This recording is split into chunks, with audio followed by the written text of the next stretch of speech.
growth in demand for nickel outside of the stainless steel market. So that sort of led us to review the project, and we decided it was probably best to look at a restart.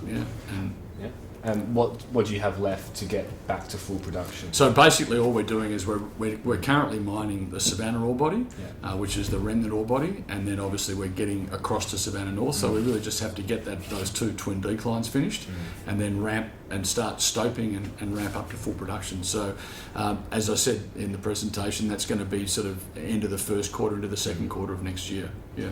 Do you think yourselves and some of the other companies in WA are kind of part of a revival of the nickel industry? Look, no question. You saw BHB's speech yesterday, Western Areas and Independence. I mean, everyone's talking about a completely different sort of nickel market than they were a couple of years ago. And BHP has gone out and found a lot more nickel. We've got a significant increase in the resource base with Savannah North. Clearly the nickel price has held up really well, considering the current sort of turmoil in world markets as a result of the trade war. So we're encouraged by that the LME stockpiles keep going down, and as a result I think the nickel market is pretty is interestingly poised. I mean that the electric vehicle demand does look to be very significant, and you are seeing commitments by manufacturers to start ramping up production of electric vehicles. You've got the battery manufacturers, existing ones and new ones, building factories and obviously building capacity in, so that all of those things are starting to happen.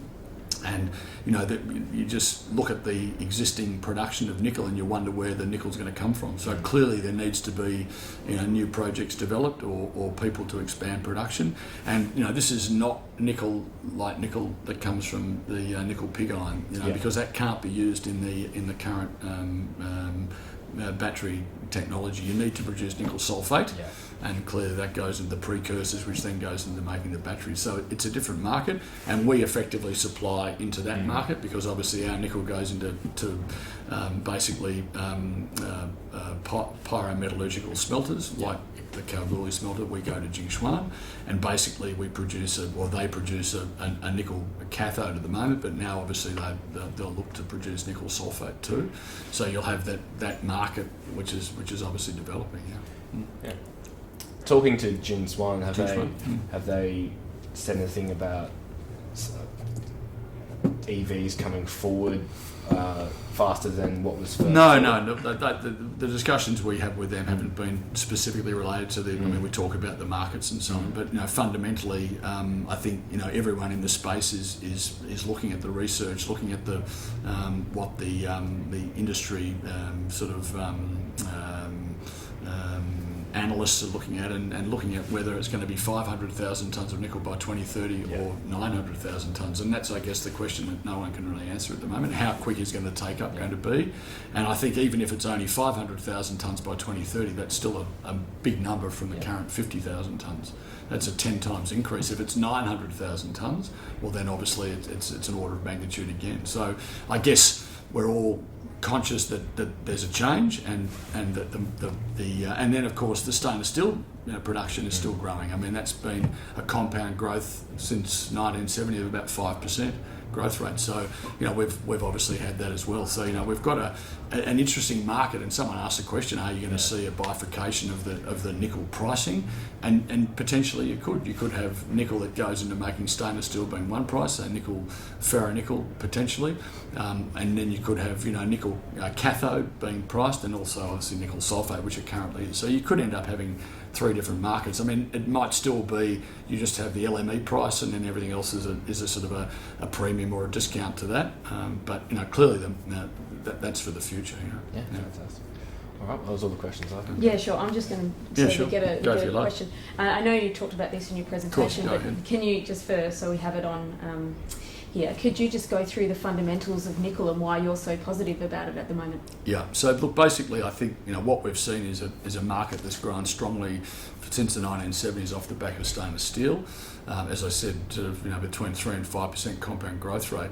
What's happened since the last couple of years has been this emergence of the electric vehicle story, and obviously that now the commitment by car manufacturers, existing ones and new ones, to actually significantly increase the number of electric vehicles that they build, and there's been some government regulations in some places also to sort of increase the speed at which that happens. What we're seeing obviously now is a number of battery manufacturers building new capacity or expanding existing capacity. That'll obviously then feed into the car manufacturers, and you obviously see this growth. We've seen numbers anywhere from sort of 500 to 900,000 tonnes of nickel in batteries by 2030. So, and there currently isn't enough production of nickel sulfate to meet that demand. So we have to have new production coming on stream, and we're seeing older operations like ours restarting, the Mincors of this world, BHP looking at cranking up. I see First Quantum are talking about restarting Ravensthorpe. So you're starting to see the emergence of the older projects, and some new projects restarting as well. Yeah. The investment and the amount of money that we spend in processing, will that be driven by the price, or is it going to be a demand side? Well, it looks to me at the moment to be demand side driven. So obviously, I think, and I don't know about the cost of the battery versus the whole car, but clearly it's a significant factor. But right at the moment, it seems that the battery technology has landed on the batteries with the high component of nickel in them, cobalt and lithium obviously as well, and graphite. And it's just a function, I guess, of that. That's the chemistry that's been chosen at the moment. So obviously the design and construction will happen around that battery chemistry, and if that's the case, then obviously we're in for good times for nickel, because it doesn't look like, I can't see enough nickel in the supply chain at the moment. So it means new nickel's got to come on, and that means prices have got to be high to allow investment, for equity to be raised, debt to be raised, and for people to be able to bring on that production in a timely fashion. And can you just briefly tell us about your Savannah project and how that's going? Yeah, so we restarted the Savannah project late last year.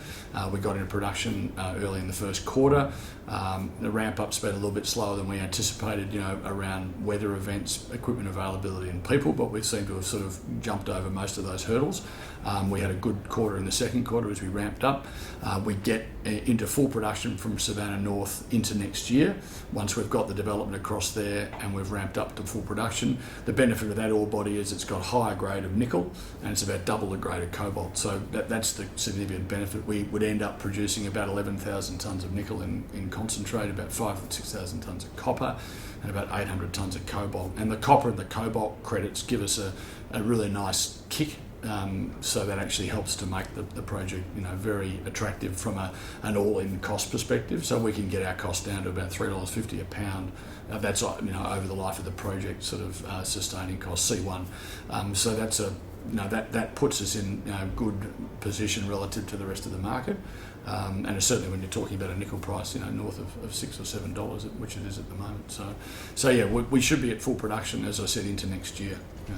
And do you process here, or do you go overseas? So we do the first stage of processing here. So we crush the ore, grind it and put it through a flotation plant. We produce a cobalt concentrate, a nickel copper cobalt concentrate, and then that goes to Jingshuan in China, and they put it through a plant or a furnace to produce matte, and then they produce nickel metal or nickel salts, nickel sulfates, obviously, which is the precursor for batteries. Yeah.